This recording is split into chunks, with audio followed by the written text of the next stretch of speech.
మహాశివుని ద్వాదశ జ్యోతిర్లింగాలలో ఒకటైన శ్రీ నాగేశ్వర జ్యోతిర్లింగం.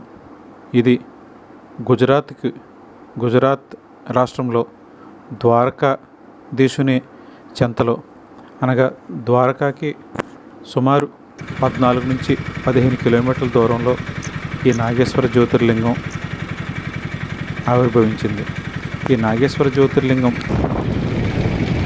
వెళ్ళే దారి ద్వారకా నుంచి సైట్ సీయింగ్లో ఎవరైనా సరే ఆ సైట్ సీయింగ్లో భాగంగా బెట్ ద్వారకా మరియు ఇతర ప్రాంతాలకు తీసుకువెళ్ళడానికి ఒక ప్యాకేజ్గా తీసుకువెళ్తారు. అయితే ఈ ద్వారక నుంచి నాగేశ్వర జ్యోతిర్లింగానికి వెళ్ళే దారంతా గతుకులతో కూడుకుని ఉంటుంది. ముఖ్యంగా దూరం చాలా తక్కువైనా సరే రోడ్డు గతుకులతో ఉండటంతో ఎక్కువ సమయం పడుతుంది. అలాగే ఈ నాగేశ్వర జ్యోతిర్లింగం ప్రధానంగా ఇక్కడ కనిపిస్తున్న శివుని విగ్రహం చాలా ఆకర్షణీయంగా ఉంటుంది. దీనిని టీ సిరీస్ అధినేత గుల్షన్ కుమార్ జ్ఞాపకార్థం వారి కుటుంబ సభ్యులు ఈ గుడిని నిర్మించారు. ఈ గుడి నూతన నిర్మాణమే, కాకపోతే ఇది ద్వాదశ జ్యోతిర్లింగాల్లో అతి ప్రముఖమైనది అయిన నాగేశ్వర జ్యోతిర్లింగం. అయితే ఈ నాగేశ్వర జ్యోతిర్లింగం విషయంలో కూడా కొన్ని అపోహలు అలాగే వివాదాలు కూడా ఉన్నాయి. ఇది ఒరిజినల్ జ్యోతిర్లింగం అని కొందరు, కాదు దారుకావనంలో ఉన్న జ్యోతిర్లింగమే ఒరిజినల్ నాగేశ్వర జ్యోతిర్లింగం అని మరికొందరు. ఇలాగ ఎవరి అభిప్రాయాలు వారు చెబుతూ ఉంటారు.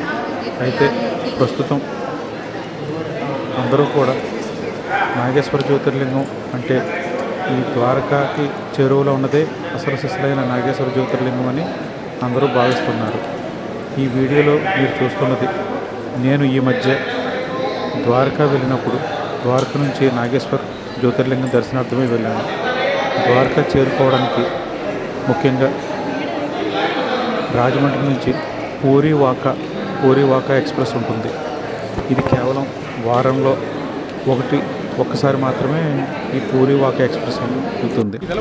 ఈ పూరీ వాకా ఎక్స్ప్రెస్లో మనం ద్వారకా వరకు వెళ్ళి ద్వారకలో రూమ్ తీసుకుని అక్కడి నుంచి మొదటి రోజు ద్వారకాధీశుడి దర్శనం పూర్తి చేసుకుని తర్వాత ఈ నాగేశ్వర జ్యోతిర్లింగం దర్శనార్థమే వెళ్ళవచ్చు. అయితే ఇక్కడ ముఖ్యమైన విషయం, మనం ఏ జ్యోతిర్లింగానికి వెళ్ళినా అక్కడ స్వామిని తాకాలని, స్పర్శ దర్శనం చేసుకోవాలని ప్రతి శివభక్తుడు తహతహలాడుతూ ఉంటాడు. దానికి కారణం శివయ్యను స్పర్శించుకుంటే కలిగే ఆనందం, దానివల్ల కలిగే ఫలితం మనం మాటల్లో చెప్పలేము. ప్రతి శివభక్తుడికి ఆ శివయ్యను తాకడం అనేది ఒక గొప్ప అనుభూతి. దాన్ని ఎప్పటికీ మన జీవితంలో మర్చిపోలేము. అది చాలా గొప్ప అనుభూతిని, చాలా గొప్ప ఆనందాన్ని కలిగిస్తుంది అనడంలో ఎటువంటి సందేహము లేదు. అందులో నేను శివుణ్ణి చాలా విపరీతంగా ఆరాధిస్తాను. ఆయనను ప్రతి నిమిషం తలుసుకుంటూనే ఉంటాను. ఎప్పుడు హర పార్వతీపతయే నమః, హర హర మహాదేవ శంభో శంకర, ఓం నమః శివాయ అంటూ నిత్యం ఆ పరమేశ్వరుణ్ణి నేను తలుసుకుంటూనే ఉంటాను. అంత ప్రియమైన పరమేశ్వరుడికి సంబంధించి నేను గతంలో 10 జ్యోతిర్లింగాల దర్శనం పూర్తి చేసుకున్నాను. అయితే నాకు చాలా దూరంగా ఉన్న ఈ నాగేశ్వర జ్యోతిర్లింగం మరియు సోమనాథ్ జ్యోతిర్లింగం ఈ రెండు దర్శించుకోవాలనే తలంపుతో నేను ఈ యాత్ర పెట్టుకున్నాను. అయితే ఈ యాత్రలో భాగంగా నేను మొదట ద్వారకా వెళ్ళి ద్వారకాధీశుని దర్శనం చేసుకుని మరుసటి రోజు ఉదయాన్నే నేను నాగేశ్వర జ్యోతిర్లింగం దర్శనార్థమే బయలుదేరాను. అయితే అక్కడ చెప్పారు, ఇది కేవలం స్పర్శ దర్శనం 5:30కి వెళ్తేనే దొరుకుతుందని కొందరు, లేదు మధ్యాహ్నం 3 గంటల వరకు కూడా స్పర్శ దర్శనం ఉంటుందని మరికొందరు చెప్పారు. యూట్యూబ్ వీడియోలో కూడా నాకు ఎటువంటి క్లారిటీ దొరకలేదు. ఈ దర్శనం నేను మే నెల 2026 11వ తారీఖు ఈ దర్శనం చేసుకోవడం జరిగింది. అయితే ఇందులో జ్యోతిర్లింగం నేను వెళ్ళినప్పుడు ఉదయం సుమారు 6 గంటలు అయ్యింది. 6 గంటల సమయంలో గుడి వద్ద కనీసంగా ఎవరూ లేరు. చెప్పాలంటే ఒక 10 మంది ఉంటారేమో, లేకపోతే అంతకన్నా తక్కువ ఉంటారేమో. మేము గుడి ప్రాంగణంలోకి అడుగుపెట్టిన తర్వాత అక్కడికి ఎటువంటి ప్రత్యేకమైన టికెట్స్ లేవు. గుడిలోకి వెళ్ళడానికి ఎటువంటి ప్రత్యేకమైన టికెట్స్ 100 రూపాయలు, 500, 50 అంటూ ఏమీ లేవు.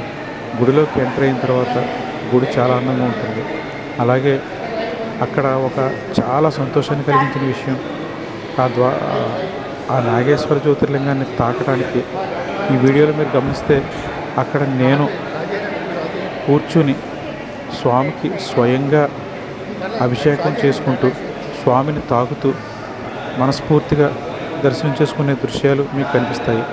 మనకి 2 రకమైన టికెట్లు వారు అందుబాటులో ఉంచారు. మొదటిది 500 రూపాయల టికెట్. ఎవరైనా సింగిల్గా వెళితే మాత్రం వారి దగ్గర 500 రూపాయలు తీసుకుంటారు. 500 రూపాయలు తీసుకుని వారు మనకి అంటే ఆ జ్యోతిర్లింగం సంబంధించిన గుడి ఎవరైతే నడుపుతున్నారో వారు 500 రూపాయల టికెట్ తీసుకుని మనకు ఒక ప్లేటు, దాంట్లో ఒక కొబ్బరికాయ, అలాగే ప్రసాదం, అలాగే గంగాజలం, ఇలాగా పూజకు సంబంధించిన వస్తువులు వారే ఇస్తారు. వారు ఇచ్చి మనల్ని లోపలికి పంపిస్తారు. ఆ జ్యోతిర్లింగం పక్కన, ఆ శివయ్య పక్కనే మనల్ని కూర్చోబెట్టి అక్కడున్న బ్రాహ్మలు మనతోటి స్వయంగా శివయ్యకు అభిషేకం చేయిస్తారు. మనం ఆ మారేడు దళాన్ని శివయ్య శిరస్సు మీద ఉంచి మనం ఎంతో ఇష్టపడి ఆ పరమేశ్వరుణ్ణి భక్తితో మనకు మనంగా స్వామి పైన గంగాజలంతో అభిషేకించుకోవచ్చు. తర్వాత ఆ శివయ్యను మనస్ఫూర్తిగా దర్శనం చేసుకోవచ్చు, స్పర్శించుకోవచ్చు. నాకు శివయ్య మీద ఉన్న అచంచలమైన భక్తి ప్రేమతో నేను శివయ్యను మనస్ఫూర్తిగా కావలించుకున్నాను. దానికి నాకు చాలా సంతోషం కలిగింది. కారణం, నాకు పరమేశ్వరుడు అంటే విపరీతమైన ఇష్టం మరియు భక్తి. అలాగే అక్కడ చాలామంది చాలా ఆనందంతో ఈ దర్శనం చేసుకున్నారు, స్పర్శించుకున్నారు. అయితే నాకు ముఖ్యంగా ఈ స్పర్శ దర్శనం చేసుకున్న తర్వాత మరలా చేసుకోవాలనిపించింది.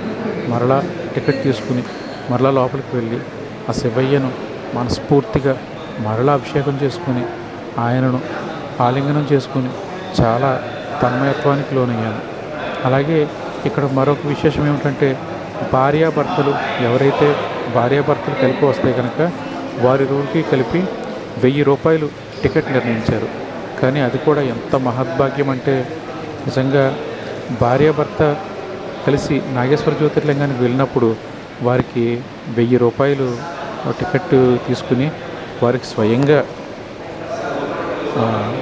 ఈ ఎవరైతే 500 రూపాయల టికెట్దారుడికి ఏదైతే ఇచ్చారో, అంటే ఒక ప్లేట్లో ఇవన్నీ వస్తువులు ఏదైతే ఇచ్చారో, అలాగే 1000 రూపాయలు టికెట్ తీసుకున్న భార్యాభర్తలకి వీటితో పాటుగా ఒక చీర, జాకెట్టు ఇవన్నీ ఇస్తారు. అవి మీరు స్వయంగా స్వామికి అభిషేకం పూర్తి చేసుకున్న తర్వాత పార్వతీమాతకి, ఆ జగన్మాతకి మీరు స్వయంగా ఆ బట్టలు సమర్పించుకోవచ్చు. అది కేవలం 500 రూపాయల టికెట్లో భార్యాభర్తలుగా వచ్చిన వారికి మాత్రమే అవకాశం దొరుకుతుంది. నిజంగా నాకు నేను ఎంతో ఇష్టపడే ఆ పరమేశ్వరుడి దర్శనం, అలాగే స్పర్శ దర్శనం, కన్నుల పండగగా 2 సార్లు నేను ఆ స్వామిని దర్శించుకోవడం జరిగింది. ఇది నిజంగా చాలా మధురమైన అనుభూతిని, ఆనందాన్ని కలిగించింది. మీలో చాలామంది ఈ నాగేశ్వర జ్యోతిర్లింగానికి వెళ్ళాలనుకుంటే, బహుశా నాకు తెలిసి ఇక్కడి నుంచి ఆంధ్రప్రదేశ్ నుంచి యాత్రలు వేసేవారు చాలా తక్కువగా ఉంటారు. మీరు స్వయంగా వెళ్ళి ప్లాన్ చేసుకుని ఈ నాగేశ్వర జ్యోతిర్లింగాన్ని దర్శించుకోండి. ఓం నమః శివాయ, ఓం నమః శివాయ.